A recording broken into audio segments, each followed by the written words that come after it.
What did Jesus do when he found his heart being troubled? How did he deal with that? How did he fight to regain his interior peace in the midst of his turmoil and his suffering and his pain? He prayed. He went to the Garden of Gethsemane and he prayed in the midst of his sorrows. And the Gospels tell us that his prayer brought him eventually light, strength, and consolation. Now, you and I don't always find interior peace right away when we look for it in prayer. Sometimes our prayer is a battle, especially when we find that God's will doesn't go along with our natural preferences.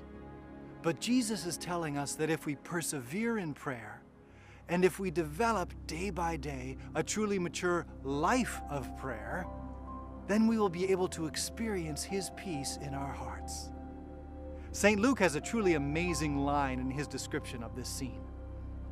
He writes in chapter 22, verse 44, Jesus was in such agony, and he prayed so fervently.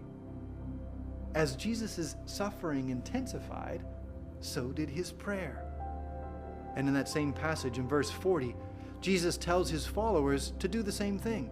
Pray, he says to the disciples, that you may not undergo the test. Jesus' first reaction to the stirring up of trouble in his heart was prayer. And we need to learn to make that our first reaction too. St. Paul learned this lesson, and he taught it to his fellow Christians in Philippi with one of the most amazing passages in all of his letters. Have no anxiety at all, but in everything, by prayer and petition, with thanksgiving, make your requests known to God. Then the peace of God, that surpasses all understanding, will guard your hearts and minds in Christ Jesus. Prayer. Turning to God whenever we feel our hearts threatened with worry, fear, anger, anxiety, or any other trouble. This is the second tool that Jesus gives us in the Garden of Gethsemane to cultivate interior peace.